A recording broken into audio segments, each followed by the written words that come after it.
What's up and welcome to an episode of Gizmo Slip Tech. Today we're going to talk about the GS65 Stealth. This thing is being hailed as one of the new revolutionary laptops, especially considering it has a 6-core processor and a 1070 Max-Q GPU. This thing can game. This thing can do performance tasks such as video editing, but it's especially great because it's in such a thin and light profile.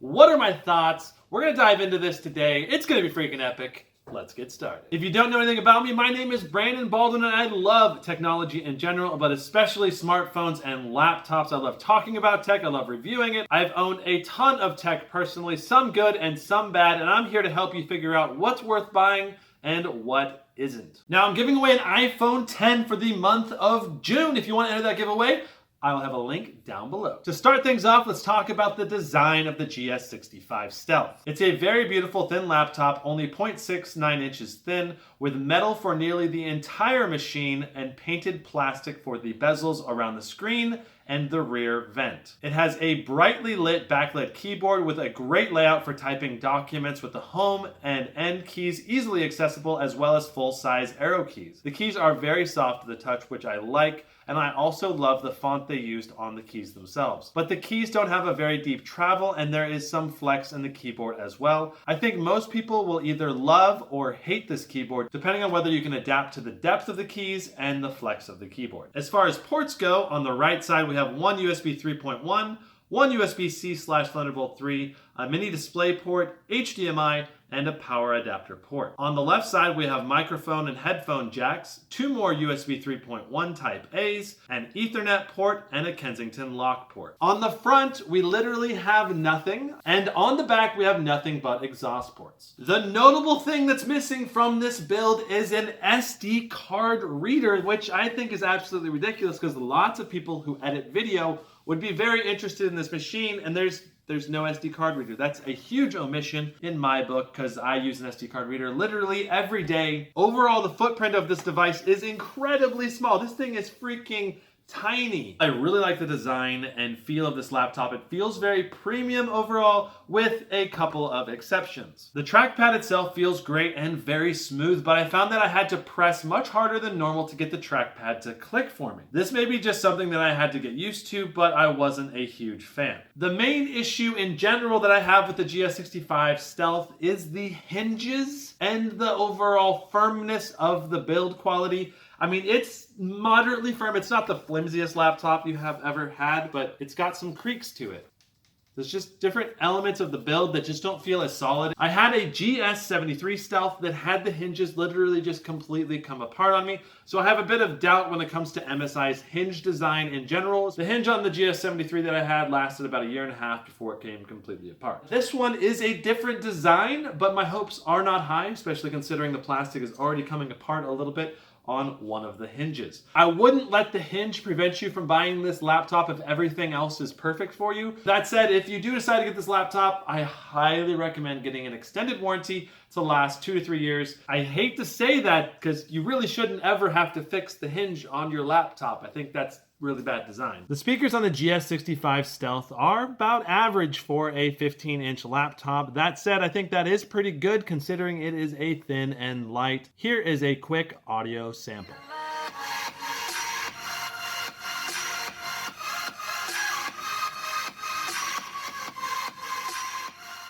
MSI includes an application called Dragon Center. You have your system monitoring tab here that allows you to see the percentages of your GPU and CPU. I don't think this is particularly useful because you have HW Monitor that allows you to see so much more detailed information, and this is free, so why wouldn't you just use this instead? Then you have the System Tuner phase, and this is actually pretty cool because this allows you to actually overclock your CPU. The GS65 Stealth that I have didn't allow you to do that because it's thermally throttled already.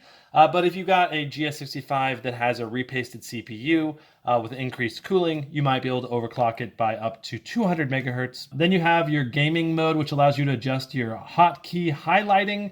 So you can have basically just the keys that you use come on when you play certain games. And then you have the tools and help, which are the burn recovery, which is useful for creating a backup flash USB, and your user manual, which is also helpful, and you can also calibrate your battery, which again might be helpful, and registering your product, which you'll need to do if you want to use the default MSI warranty for the hinges. Inside, we have an i7-8750H paired up with a GTX 1070 Max-Q GPU. The Max-Q simply indicates a GPU that is undervolted and puts out almost the same level of performance, but with less heat, which is why they're able to fit this powerful of a GPU in this thin of a laptop. This laptop is a beast, especially considering how thin and light it is. To be able to fit this powerful of a processor and GPU, they had to cover the entire back half of this machine with exhaust ports. Now, the gaming performance was outstanding. We were able to run 3D Firestrike Ultra in a loop and didn't experience any throttling with the GPU. We managed to get a consistent score of around 3,500, give or take a few points. Now, in actual gameplay, we managed to get an average of 108 FPS in PUBG,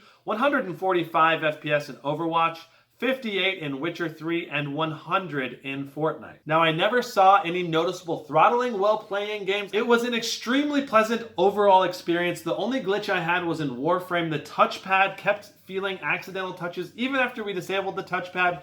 Something is wonky with the drivers. It'll probably be fixed in the future, but for now, that was the only game that this happened in. Now, the palm rests never got warm to the touch. The fans did get quite loud, especially if you put it into cooler booster mode, which turns the fans to maximum. The auto mode was sufficient to prevent any throttling during gameplay, but if you're going to do really high performance, like intensive things, you're going to want to put it into cooler booster mode. Now, these new 6-core processor machines are extremely powerful for video editing and CPU intensive processes and applications. Just to give you a realistic idea of the amount of performance increase that these new 6-core processors have, I did a comparison test rendering the exact same 4K file in Adobe Premiere Pro.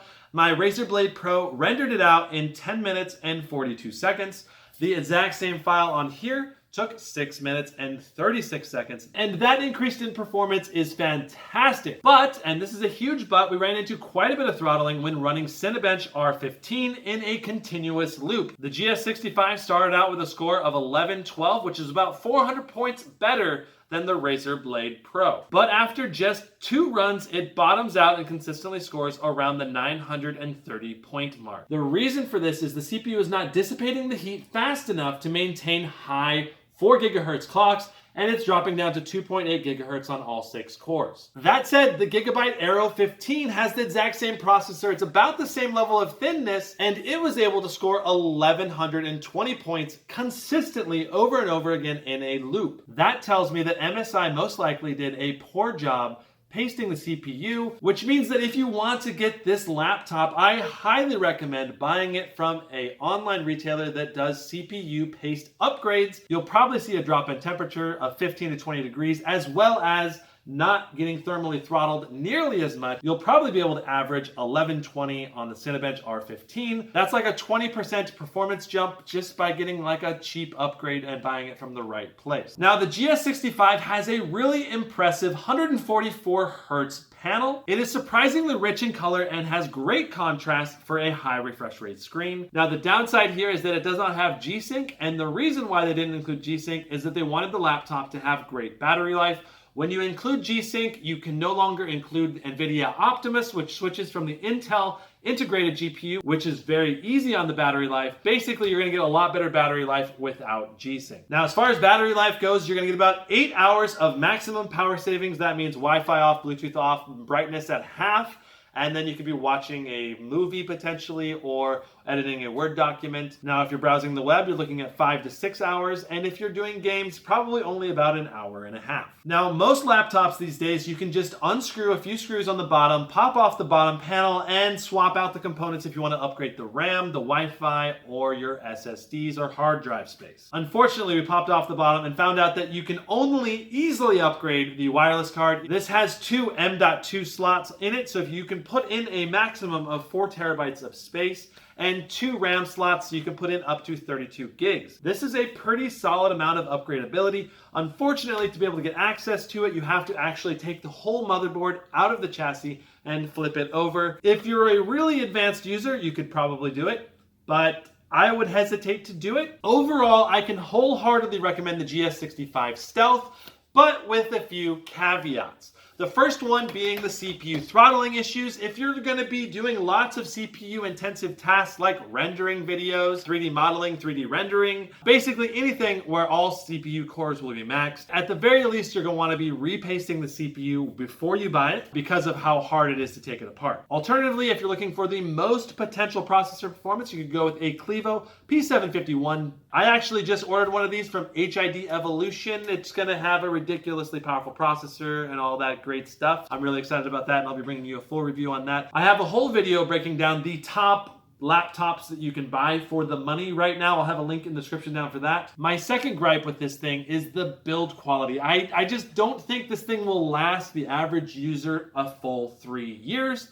So if you do get it, I highly recommend getting an extended warranty of some kind. All of that said, which is a lot of information, this thing is fantastic at gaming. It is a pure thin and light gaming notebook that I think will make a lot of gamers extremely happy. It is a very high quality notebook and totally worth the money, especially if you get it repasted and configured however you want. Now, as I mentioned, there are some laptops that are very comparable to this. I'll have links down below. Don't forget to enter the giveaway for the month of June or whatever giveaway I'm currently doing. The link for that giveaway will be in the top comment down below. That's it for this episode of Gizmo Slip Tech. If you enjoyed it, I hope you guys give it a thumbs up and subscribe for more awesome videos and tap that notification bell. We'll see you next time.